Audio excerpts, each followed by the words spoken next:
కోహినూర్ ప్రపంచంలోని అత్యంత ఖరీదైన విలువైన వజ్రం.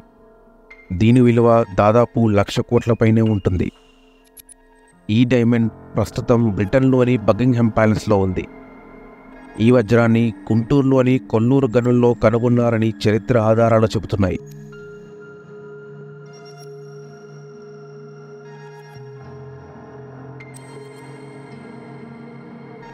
క్వీన్ ఎలిజబెత్ బ్రతికి ఉన్నంత కాలం ఈ వజ్రాన్ని తన కిరీటంలో ధరించింది. అయితే ఈ వజ్రానికి ఒక శాపం ఉందట. ఈ వజ్రం ఎవరి వద్ద అయితే ఉంటుందో వారు ఎక్కువ కాలం రాజుగా కొనసాగలేరని, వారిని మరణం వెంటాడుతుందని ఒక వార్త ప్రచారంలో ఉంది. 1310లో ఖిల్జీ వంశం వజ్రాన్ని దక్కించుకుంది. తరువాత ఒక వంశం నుండి మరో వంశానికి వజ్రాన్ని బదలాయిస్తూ వచ్చారు. 1526లో కోహినూర్ వజ్రం బాబర్ చేతికి చిక్కింది. ఆ తర్వాత బాబర్ నుండి షాజహాన్ చేతికి వచ్చింది.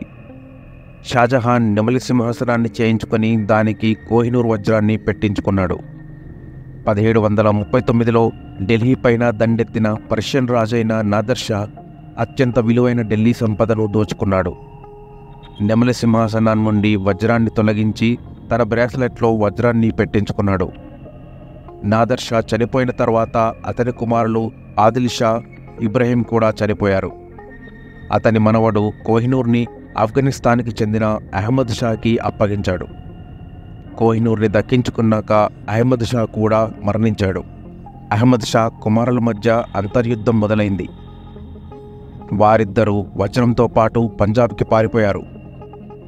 1813లో మహారాజా రంజిత్ సింగ్ ఆఫ్ఘాన్ దురాని వంశాన్ని అంతం చేయడంతో పాటు ఆ వజ్రాన్ని తిరిగి భారత్కి తీసుకొచ్చాడు. 1839లో రంజిత్ సింగ్ చనిపోయాక బ్రిటిష్ ఈస్ట్ ఇండియా కంపెనీ వజ్రాన్ని స్వాధీనం చేసుకుంది. వాళ్ళు బలవంతంగా రంజిత్ సింగ్ 11 ఏళ్ల కుమారుడి నుంచి సంతకాలు తీసుకున్నారు. ఈస్ట్ ఇండియా కంపెనీ వజ్రాన్ని ఇంగ్లాండ్ మహారాణికి బహుమతిగా పంపించింది. లార్డ్ డల్హౌసీ దీన్ని 1850లో ఇంగ్లాండ్కి పంపించాడు. అలా క్వీన్ విక్టోరియా మొట్టమొదటిసారి ఈ వజ్రాన్ని తన కిరీటంలో ధరించింది. అలా చేతులు మారుతూ క్వీన్ ఎలిజబెత్ చేతికి వచ్చింది.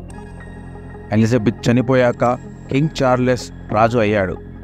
కొద్ది రోజులకే చార్లెస్కి క్యాన్సర్ ఉందని తెలిసింది. అలా ఆ శాపం ఆయనకు తగిలిందని అందరూ భావించారు. అలా చరిత్రని చూస్తే ఒక స్త్రీలకు మాత్రమే కోహినూర్ వజ్రాన్ని వల్ల ఎలాంటి ఆపద రాలేదని తెలుస్తోంది. కోహినూర్ని భారత్కు తెచ్చేందుకు చాలా రకాలుగా ప్రయత్నాలు మొదలయ్యాయి. కానీ అది చిన్న విషయం కాదు. దాన్ని భద్రంగా దాచాలంటే చాలా ఖర్చు అవుతుంది. భారత్ నుంచి దోచుకెళ్లిన ఇతర విలువైన వస్తువులను వెనక్కి తీసుకురావడానికి కేంద్రం ఆలోచిస్తోంది. Please subscribe for more interesting videos.